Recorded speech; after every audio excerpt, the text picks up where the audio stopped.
I want to show you how to manifest so much that you impress and shock your future self. The point of this video is helping you have a simplified way of using the law of assumption so you can manifest consistently and thrive. There are 3 core elements to this. But first, what is the law of assumption in the first place? The great 20th century mystic and author Neville Goddard popularized the line in the law. And he essentially states whatever you're assuming for your life will be created in your reality, as your beliefs and imagination start to shape your external circumstances. And the assumption is whatever you're vividly feeling to be true in your world and yourself right now. And an assumption, by definition, is anything you accept to be true without any proof. It's what Neville was talking about in assuming the feeling of the wish fulfilled. You're assuming your reality that's desirable now before any proof actually happens in the 3D world. Now, what the law of assumption really does is changes your timeline, the branches of the timeline that you're on. So what we're going to do here is, this is you. This is your reality right now in this present moment as you're watching this video. You and I right here.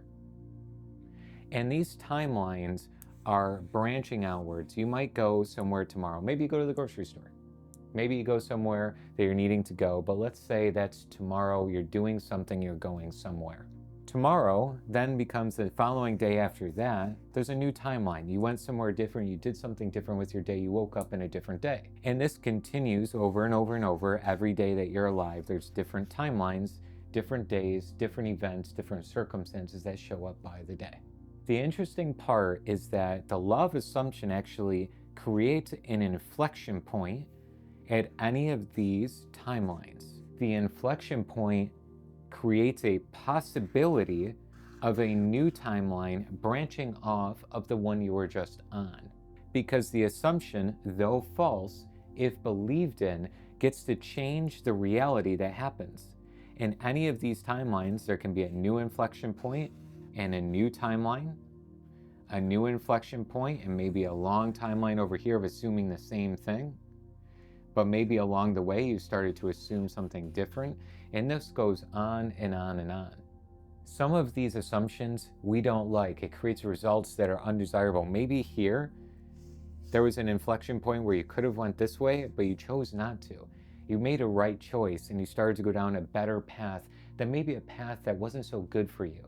Maybe it was going to do something that you just felt like, I don't think I should be doing that. Or maybe it's a choice of something more empowering and healthy over something that was unhealthy. We have these inflection points all the time. Equally though, we have inflection points that could have been better for us that we didn't choose either. So even though sometimes we chose things that are really great for us, there's other times where we chose things that maybe weren't so great for us and we could have went in a more healthy direction. For example, if you're thinking lackful thoughts, but really you could be choosing to think abundant thoughts. Or maybe you decided, I'm going to stay comfortable today, where you could have taken that opportunity that felt really exciting and scary, but you said, I'm going to logically say, I'll do it when the kids are out of school, or I'll do it another time. So there's always these inflection points around that are good and not so good. But once you get the hang of this idea of these timelines, you could start creating what I call the golden assumption. Assumptions that carry you to your biggest dreams, your biggest visions, and your biggest ideas in life, in all areas of life. So I remember thinking to myself, well, how the heck do you assume something if it's not actually true in your world? How do you assume something in the 3D world when maybe it's not accurate yet? How do you pick up on these inflection points? How do you even know when you're in an inflection point to go down the better path rather than the path that's maybe more negative or more disempowering? Like, what do you actually do? Well, here's where the 3 elements come into play. And by the way, if you haven't already, subscribe to our channel. We'd love to have you here in our soul tribe. If you're getting value out of this video, throw a like on it. And in the description below, we have our Prosperity Magnet step-by-step course and all of our coaching programs as well. The first element here is past history. We can assume things based on the past pretty easily. Most of us are doing it all the time, 99.9% of our lives anyways. You're already doing element number 1, whether we talk about it or not. We base everything based on the past.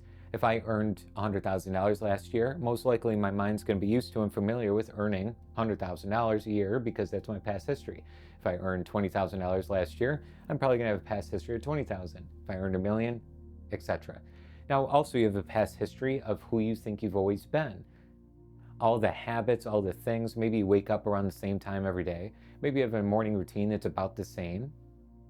Those kinds of things are all routines, and they're not good or bad. They're just routines. They're something you're familiar with. This is called past history. It's easy to assume tomorrow is probably going to be like today. Not only in terms of my results, but in terms of what I do, actions-wise, behaviors-wise. I'm probably going to have the same day tomorrow as I did today through the thinking of that lens, past history. But that's not the only wavelength. And oftentimes the past history puts us in a box, puts us in a limitation. Well, if I was always like this, I better be like this tomorrow, which doesn't have to be the case. We can really change our lives and do something very different. Element number 2 is evidence finding. I like it way better than past history because evidence finding allows you to have something new in your life. Tomorrow doesn't have to be the same thing as today. You can start down one of these inflection points that's really good for you, very empowering for you. The evidence finding is the idea that you're finding evidence for what you're wanting in your life. So if you want to create an inflection point that's one of abundance, you start finding evidence of abundance in your world. There's an abundance of oxygen. There's an abundance of electricity. There's an abundance of light. There's an abundance of words. There's an abundance of drawings. There's an abundance of color. You find abundance for all things. The books behind me, there's abundance of wisdom. There's abundance of paper. You search for evidence of the feeling that you're wanting that creates the inflection point, and the feeling is the thing you want to assume. And as you assume the feeling, you're going to assume the belief. That's how you change these inflection points. That's how you know when you're changing, is when you're starting to feel different. So to start assuming the feeling of your wish fulfilled, of that desire and intention already done, we want to start finding the evidence of the emotion as if I'm already there. How would I feel as if I already manifested the thing I want in my life? Well, I might feel euphoric, I might feel grateful, I might feel abundant.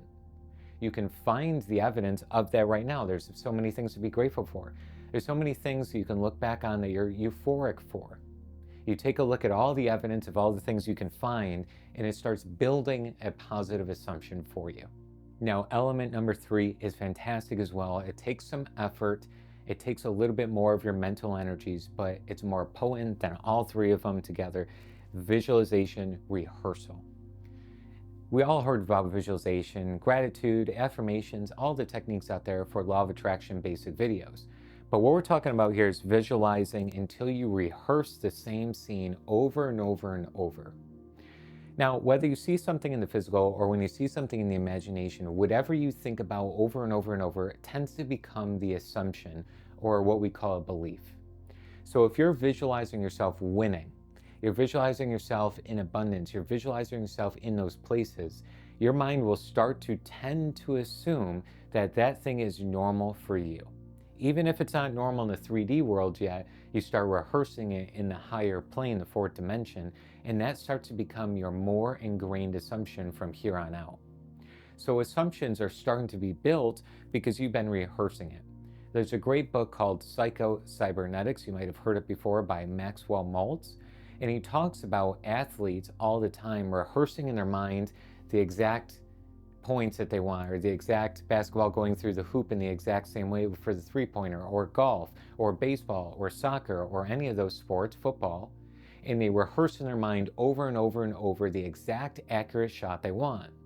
They didn't even have to practice in the physical flesh. They didn't actually have to swing the golf club.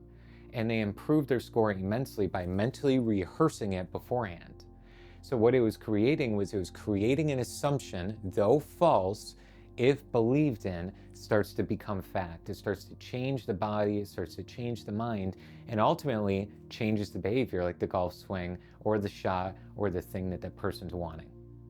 So mentally start rehearsing yourself in abundance, in good things, in miracles happening. And you will start to create these inflection points and start to bridge off, because that's all you have to do here is start to assume something better. And then you'll start going down the more empowering road, ultimately, to where you ultimately want to get to. Give it a shot, assume what you want right now in the 4th dimensional plane.